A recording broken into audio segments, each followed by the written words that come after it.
जय माता दी। दुर्गा सप्तशती के 11वें अध्याय इस प्रकार है। ऋषि बोले, देवी जी ने जब दैत्यराज महाअसुर शुंभ का वध कर दिया, तब इंद्र आदि सभी देवता अग्नि को मुख करके अपने मनोरथ सिद्धि के लाभ से सभी दिशाओं को दमकाते हुए कमलों से प्रकाशित करते हुए उस कात्यायनी देवी की प्रस्तुति करने लगे।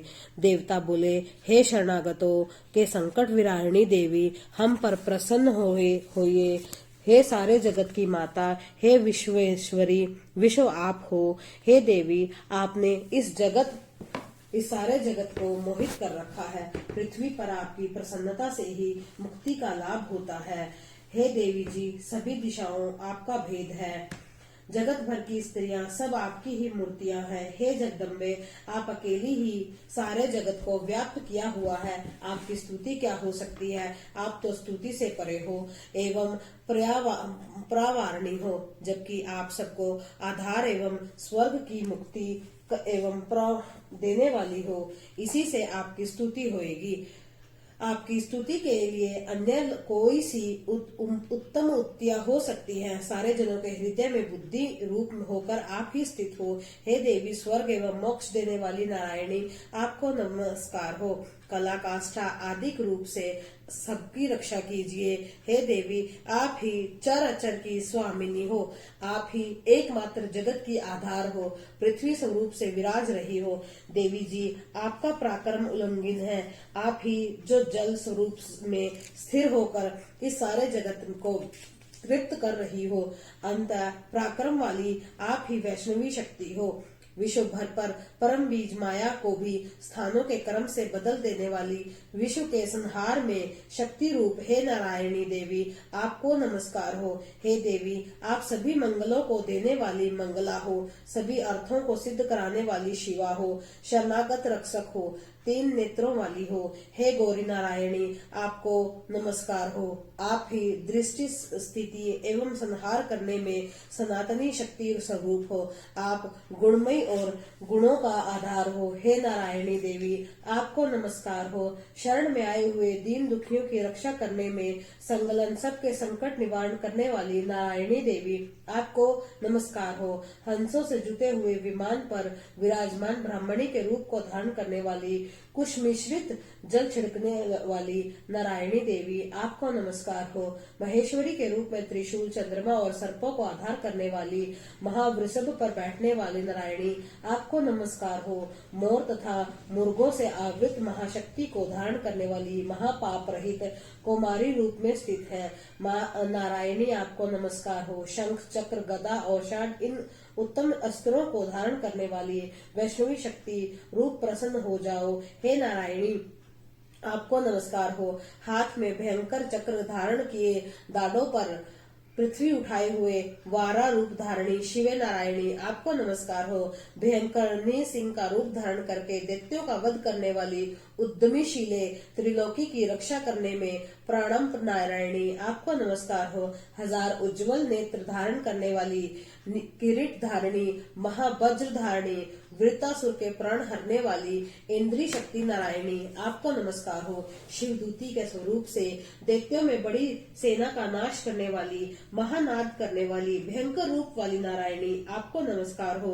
भयानक दाढ़ों से, भयानक मुख वाली, मुंड मालाओं से सुशोभित, मुंडों का मंथन करने वाली चामुंडा नारायणी, आपको नमस्कार हो। लक्ष्मी, लज्जा, महाविद्या, श्रद्धा, पुष्टि, स्वधा, दुर्वा, महारात्रि, महाअवधि, हे नारायणी, आपको नमस्कार हो। मेधा, सरस्वती, वराय, पार्वती, महाकाली, संयम शिला, सर्व स्वामिनी, हे नारायणी, आपको नमस्कार हो। सर्व ईश्वरी, सभी शक्तियों से संपन्न है। हे दुर्गा देवी, हमारी सभी भयों से रक्षा करने वाली, हे देवी, आपको नमस्कार हो। यह आपका मुख 3 नेत्रों से सुशोभित अति सुंदर है। हमारी सभी भयों से रक्षा करो। हे कात्यायनी, आपको नमस्कार हो। हे भद्रकाली, सभी दैत्यों का नाश करने वाली, भड़कती हुई अग्नि की ज्वालाओं से महाभयानक आपका त्रिशूल हमारी भय से रक्षा करे, आपको नमस्कार हो। हे देवी, शब्द द्वारा सारे जगत की व्याप्त करके जो दैत्यों को तेज हनन कर देता है, वह आपका घंटा जैसे माता अपने पुत्रों के पापों से बचाती है, वैसे ही हमारी रक्षा करे। हे चंडिके, आपके हाथों की तलवार जो असुरों के खून व चर्बी से लथपथ हो रही है, वह हमारा मंगल करे। हम आपको प्रणाम करते हैं। हे देवी, जब आप प्रसन्न होती हो तो सभी रोगों को नष्ट कर देती हो। आप क्रोध करने पर सभी मनोरथ एवं मनोकामनाएं नाश करती हो। आपके आश्रित पुरुषों का पर कोई संकट नहीं आता, अपितु आपके आश्रित पुरुषों दूसरों को भी आश्रय देते हैं। हे देवी, आपने जो आज इन धर्म द्वेषी महादैत्यों का नाश किया है, इसमें अपने स्वरूपों को अनेक शक्ति रूपों में विभक्त करके किया है। हे अंबिके, आपके सिवाय और दूसरा कौन ऐसा कर सकता है। विद्याओं में विचारों के दीपक, शुभ रूप शास्त्रों में, वेद काव्यों में आपके सिवा और किसका वर्णन आता है, और न आपके सिवा कोई दूसरी शक्ति है जो इस विश्व को अज्ञान रूपी भयानक अंधकार से पूर्ण ममता रूपी गड्ढे में खूब भटका रही है। जहाँ राक्षस हो, जहाँ शत्रु हो, जहाँ पर डाकुओं का दल आ जाए, वन में आग लग रही हो, एवं समुद्र के मध्य में जहाँ कहीं उपस्थित होकर आप ही विश्व की रक्षा कर लेती हो। हे विश्वेश्वरी, आप विश्व की रक्षा करती हो, विश्व रूपा होकर विश्व को धारण करती हो। आप विश्वेश्वरी से भी वंदनीय हो। जो पुरुष आपको प्रणाम करते हैं वे विश्व के आश्रय हो जाते हैं। हे देवी, जिस प्रकार इस समय दैत्यों के वध से तुरंत हमारी रक्षा कर ली, उसी प्रकार नित्य ही हमें शत्रुओं के भय से बचाइए, प्रसन्न होइए और जल्दी से सारे जगत के पाप नष्ट करिए। पापों से उत्पन्न महामारी आदि उपद्रव भी कर रहे दूर हो। हे देवी, विश्व भर के दुख दूर करने वाली, प्रणाम करने वाली, हम पर प्रसन्न होइए। तीनों लोकों के निवासिनी से प्रस्तुत की गई मातेश्वरी, सब लोगों को वर दीजिए। देवी बोली, हे देवगण, मैं वर देने को तैयार हूँ, मन चाहा वर मांग लो, संसार का उपकारक वर मैं अवश्य देती हूँ। देवता बोले, हे सर्वेश्वरी, आप त्रिलोकी की समस्त बाधाएं शांत करें और इसी प्रकार हमारे शत्रुओं का नाश करती रहे। देवी बोली, हे देवगण, वे वस्त मनवंतर के 28वें युग में आने पर शुभ निशुंभ नामी 2 और महादैत्य पैदा हो जाएंगे। तब मैं नंद गोप की गृहिणी यशोदा के गर्भ में अवतार लूंगी और विंध्याचल में जाकर निवास करूंगी। फिर पृथ्वी पर महाभयंकर रूप से अवतार लेकर वे प्रचित नामक दैत्यों का संहार करूंगी। उन वे प्रचित्र नामक घोर दैत्यों का भक्षण करके मेरे दांत भी अनार के फूलों की तरह लाल हो जाएंगे। तब स्वर्ग में देवता और पृथ्वी पर मनुष्य मेरी स्तुति करते समय मुझे रक्त दंतिका कहेंगे। उसके अनंतर जब पृथ्वी पर 100 वर्षों तक वर्षा नहीं होगी, पानी मिलेगा ही नहीं, तब मुनिजन मेरी स्तुति करेंगे। उस समय मैं अयोध्या प्रकट हो जाऊंगी। मैं 100 नेत्रों द्वारा उन मुनियों को देखूंगी। तब मनुष्य मेरा शास्त्रीय नाम से कीर्तन करेंगे। हे देवतागण, उस समय सारे संसार को जब तक वर्षा नहीं होगी तब तक अपने शरीर के उत्पन्न शाख द्वारा पालूंगी। पृथ्वी पर शकुंभरी इस नाम से विख्यात हो जाऊंगी। वहां पर मैं एक दुर्गम नाम के दैत्य का वध करूंगी। फिर मेरा नाम दुर्गा देवी इस नाम से विख्यात होगा।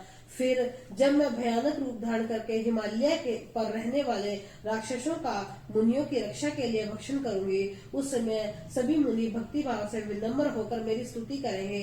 तब मेरा नाम भीमा देवी विख्यात होगा। फिर जब अरुण नामक दैत्य त्रिलोकी में भय और बाधाएं उत्पन्न कर देगी, तब मैं त्रिलोकी की रक्षा के लिए 6 पंजों वाले असंख्य भ्रमरों का रूप धारण करके उस पर महाअसुर का वध करूंगी। उस समय मुझे भ्रमरी कहकर लोग सर्वत्र मेरी स्तुति करेंगे। इस प्रकार जब जब भी लोकों में दैत्यों द्वारा बाधाएं उत्पन्न होगी, तब तब मैं अवतार लेकर दैत्यों का नाश करूंगी। इस प्रकार से दुर्गा सप्तशती का 11वें अध्याय का समापन होता है। जय माता दी। आगे के बाकी अध्याय सुनने के लिए मेरे चैनल को शेयर कीजिए, सब्सक्राइब कीजिए और माता रानी आपकी मनोकामनाएं पूर्ण करती रहे। जय माता दी।